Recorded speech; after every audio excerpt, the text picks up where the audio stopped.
델멜라와 델하르사와 그룹과 아돈과 임멜로부터 올라온 자가 있으나 그들의 종족이나 계보가 이스라엘에 속하였는지는 증거할 수 없으니 그들은 들라야 자손과 도비야 자손과 느고다 자손이라.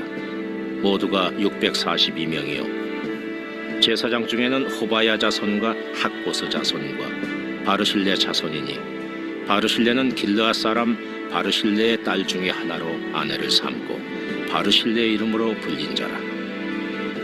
이 사람들은 계보 중에서 자기 이름을 찾아도 찾지 못하였으므로 그들을 부정하게 여겨 제사장의 직분을 행하지 못하게 하고 총독이 그들에게 명령하여 우림과 둠밈을 가진 제사장이 일어나기 전에는 지성물을 먹지 말라 하였느니라. 온 회중의 합계는 42,360명이요 그 외에 노비가 7,337명이요 그들에게 노래하는 남녀가 245명이 있었고 말이 736마리요 노새가 245마리요 낙타가 435마리요 나귀가 6,720마리였느니라. 어떤 족장들은 역사를 위하여 보조하였고 총독은 금 1,000드라크마와 대접 50과 제사장의 의복 530벌을 보물국간에 드렸고 또 어떤 족장들은 금 2만 드라크마와 은 2,200만회를 역사국간에 드렸고 그 나머지 백성은 금 2만 드라크마와 은 2,000만회와 제사장의 의복 67벌을 드렸느니라. 이와 같이 제사장들과 레위 사람들과 문지기들과 노래하는 자들과 백성 몇 명과 느디님 사람들과 온 이스라엘 자손이 다 자기들의 성읍에 거주하였느니라.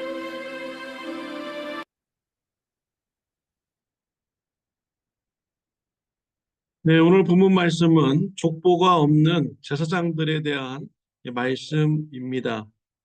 바벨론으로부터 1차 귀환한 자들 중에는 족보가 없는 제사장들이 있었습니다. 본인들은 제사장 집안이라고 주장을 합니다. 그러나 증명할 수 있는 문서가 없었습니다. 유대 나라는 이미 오래전에 멸망하였습니다. 유대 나라 문서는 없어지게 된 것이죠. 또한 가족들이 지키고 있는 이 족보로서 증명을 해야 되는데 이 족보조차도 없는 것입니다. 말만 제사장이지 제사장임을 증명할 수 있는 문서가 하나도 없는 것입니다. 이러한 제사장들에 대해서 느헤미야는 어떻게 대하였습니까? 매우 엄격하게 대하였습니다. 64절과 65절에 보면은 이 사람들은 계보 중에서 자기 이름을 찾아도 찾지 못하였으므로 그들을 부정하게 여겨 제사장의 직분을 행하지 못하게 하고 총독이 그들에게 명령하여 우림과 둠빔을 가진 제사장이 일어나기 전에는 지성물을 먹지 말라 하였느니라 라고 했습니다. 족보로 증명이 되지 않는 제사장들은 제사장의 직무를 중지시켰습니다. 또한 우림과 둠빔을 가진 제사장이 일어나기 전까지는 지성물도 먹지 말라고 하였습니다. 지성물을 먹지 말라는 것은 제사를 집례하지 못하게 한 것입니다. 제사를 집례한 사람들이 드려진 제물을 같이 나누어 먹습니다. 이러한 음식도 먹지 못하도록 한 것입니다. 제사장의 직무를 완전히 차단시켜서 또 제사장들이 누리는 지성물도 누리지 못하도록 한 것입니다. 매우 엄격하게 대한 것이죠. 왜 이렇게 엄격하게 되어 있습니까? 제사장 직무의 순수성을 지키기 위한 것이죠. 증명되지 않는 제사장들을 세우면 제사장의 직무가 변질이 될 수가 있습니다.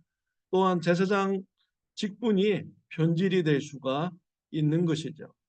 제사장 직무의 순수성을 지키기 위해서 증명되지 않는 제사장들은 직무를 제외시켰던 것입니다. 오늘날의 제사장은 누구입니까? 바로 저와 여러분들이 제사장들입니다. 예수님을 믿는 자들이 제사장들인 것이죠.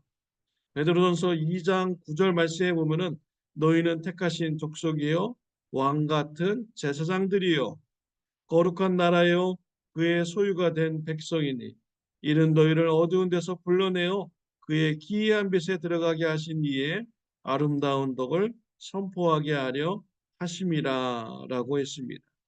오늘날 제사장들은 예수님을 믿는 자들인 것입니다. 제사장임을 하나님 앞에서 증거해야 될 때가 있습니다. 어떻게 증거가 됩니까? 예수님의 피로 내 죄가 사함받았다는 것을 믿는 자들은 예수님의 피로 증명이 되는 것입니다. 우리 안에 내주하여 주신 성령 하나님께서 우리에게 보증이 되어 주셔서 증거하여 주시는 것이지요. 예수님을 영접해야만이 제사장임을 증거가 되는 것입니다. 성령님이 내주하신 분이야말로 제사장임이 증거가 되는 것이죠.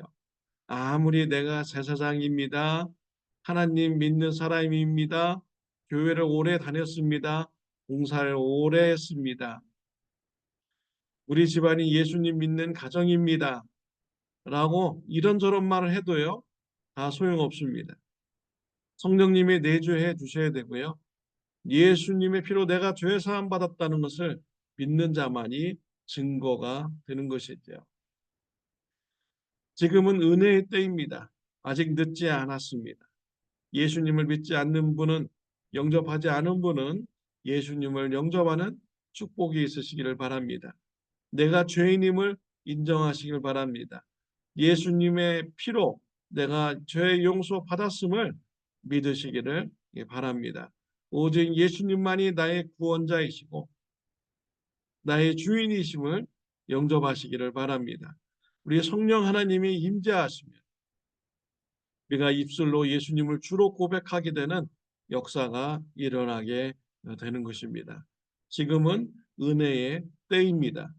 성령 하나님께 간구하시기를 바랍니다.